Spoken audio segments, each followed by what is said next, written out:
Hello, welcome to another EagleSix test video. Today we're going to be testing this one. It was a bit of a different one, a bit of a special one for us. So this was a Tokyo Marui M4A1 base, the NGRS model. I suppose technically on the face of it, it's still something similar, but we've done some external modifications. We have fit the Car15 stock here. We've fit slightly different forward assist here, and we've fit the A1 style grip, so it doesn't have the A2 notch there. We've fit the A1 upper receiver. Okay, so this upper receiver is actually off a normal M4 AEG. Okay, so obviously those receivers do not fit the next generation models, but there it is on there. So you have to completely hollow out internally inside to make an awful lot of room in order for all the blowback system to operate, and you also need to shorten the overall length of it. The majority of which we did at the back here, but also some at the front, and then eventually it went on. So in hindsight, it'd probably be easier to contact LCS engineering or something. they combine they chop the top off one and upper, and they combine it to another. So then they sand it all down, if you know what I mean, so it looks all good. So that's one method. The only reason we sort of didn't use them is because there was a bit of a delay on the work, that was also, and we were trying to hit a time frame, even though it ended up taking us pretty much as long. So but yeah, that's quite good. Obviously this is the A1 upper receiver, so it's not the A2, so it doesn't have the deflector on the side there. So Tom Hibbert's been giving me lessons on this sort of stuff. I'm learning my guns inside and out, my real ones anyway. So yeah, this is the A1 upper. There's a ever so slight mismatch on the two there. You can just see that one's ever so slightly wider, but other than that, and obviously the color, just because obviously we pulled this off a different colored gun.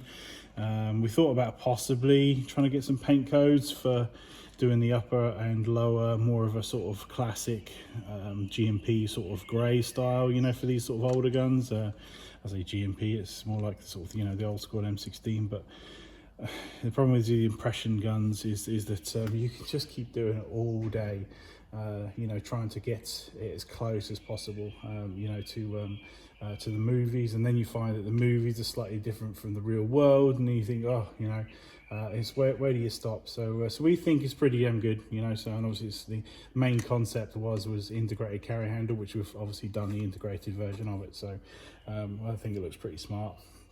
And then we've obviously done this small you know, scope mount at the top here, and then we've gone with the sort of Wilcox style single, just to sort of lower it down. The last one we displayed it with was a bit high, and then this sort of M2 aim point sort of replica at the top there. That's actually a Nuprol jobby. And then we've got the Car15 handguard, and this is actually a triangle sight off of an NGRS, so the recoil NGRS, and then the outer barrel is actually a different outer barrel that we had to try and get to fit onto this. So we had to modify the outer barrel to fit, because obviously it's the hop unit. The hop unit would has to be modified, as in the outer barrel has to be modified for the hop unit to fit in there, but also for the front wiring to come through. So we had to have a small gap there, if you know what I mean, so we can actually get the wiring through. And say what you will about the NGRS, it does take advantage and give you a nice opportunity to sort of slide the wires through there, so it's already thought about that. Also, to complicate things further, the customer wanted the 14.5 inch barrel. Our donor gun and parts all came with a 10.5 inch, so all the silencers that we could find, none of them out there were over barrel style, or what they call OPS sort of style, which is what they sort of came with the you know, the original Black Hawk Down gun. That was a 14.5 inch barrel with this 230mm, I think it was 40mm wide suppressor that came with it. It was basically just this, it's going for the kind of unbelievably OP sort of look, you know, in the film, I think, when you sort of see these guys. So but yeah, it was the OPS style silencer, so we had to sort of make ours. So we've done a small insert inside there to basically move the thread down to here, so instead of it being on the end there, it's now down in the middle. So so that way you just slide the inner sleeve, so to speak, over, and then you just catch onto the threads that are further down there. So you know, that they used to be prolific. I remember, I think 10 years ago, ordering an OPS style accidentally because I didn't know anything better back then, you know. So and nowadays you try and find one and they're just hardly anywhere. So I mean, obviously I know we're living in COVID times, but yeah, it's I think they've sort of moved slightly out of trend as we've sort of segued away from you know, sort of the need and the military barrels to slide over, and obviously with modern guns all being free float barrels and, you know, all that kind of stuff nowadays. You know, maybe it's just all about you know, or maybe for simplicity reasons, you know, maybe they were just not selling any of the complicated one and thought, you know what, we'll all just have threads at the end here and make it nice and easy. But yeah, anyway, that was a story behind the silencer. So that was quite, you know, a challenge obviously to get all that 3D printed right, and then obviously on there and looking nice. We were thinking about possibly like a different style at the back here for mounting it, but in the end we just drilled out the cap, and that just sort of fits nicely on there, and I think it looks all right. What else do we do? Internally, it's just a level 2, so quite a simple build. There's no sort of MOSFETs or anything like that in there, so it's even the internals are retro, eh? So we just got just level 2, so just basically increase the power and different hot rubber and nub in there, the Firefly ones. And that's it. We've got 1300 battery in there at the moment, so we're going to be testing with that. I mean, if anyone has any questions on the modifying of it, I'm happy to explain that. So, but we even managed to get the AEG cover here clicking and working, so that all works fine. So which is some kind of a miracle. So I was going to 3D print another part in a new blowback part in here, which is slightly longer, slightly wider, but I managed to take off enough material for it to actually fit and click right. So there, that was fun and games. So yeah, a bit of a labour of love, this one. So but hopefully obviously the customer likes it, and if anyone else wants it, yeah, well, we'll see. So we've at least listed it on the website, and in terms of making this, I mean, the thing is the method of being able to convert the upper receiver, as much as that pain in the arse it was, it actually technically opens you up to get, I don't know, LVOA from Crytek, you know, and then modify that to fit, you know, and then you've got all the LVOA front end. You know, it's it really does sort of open up a large array of potential uppers that you could literally just take off any gun and just add to this base, you know, of M4, as long as it's an M4.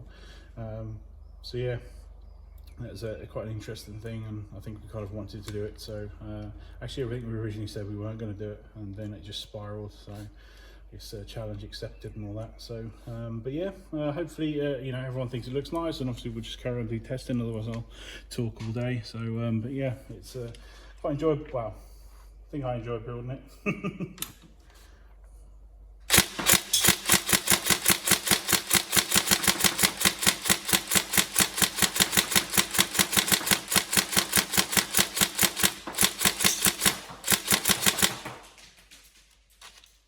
So bolt stop all works as normal.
next time I wanted to build one.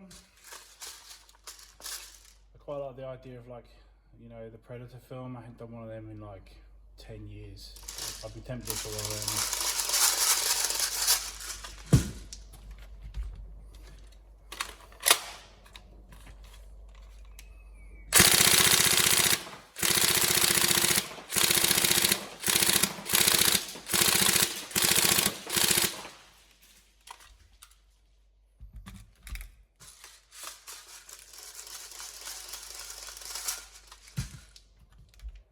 We recommend like heavier ammos, like 2.8s, maybe 3s, you know.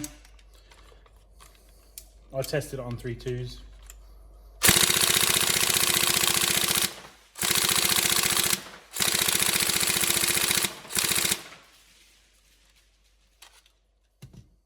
Certainly feels nice with the thinner handguard on there, so I feel like this could be a bit longer for me. So, I mean, I know they do extension butt pads you can get on there. That's just me. So yeah, well, hopefully you enjoy it, and it's an interesting one, you know, for other people, and hopefully that was informative. And obviously, if anybody has any questions, feel free to put them in the comments and stuff like that. So we're happy to explain obviously how we did it. So there's just no way we could possibly do like 100 requests or anything like that. So we're happy to provide the information on it. But yeah, otherwise we hope you enjoy it. Thank you very much for watching. I don't actually think I mentioned it, but yeah, it's the just in case people don't already know, but it's obviously the gun from the Black Hawk Down film that Gary Gordon used. So that's the idea. I kind of hope people recognised it. So assuming you know, they were born sometime around when I was, not recently, but cool. Thank you very much for watching.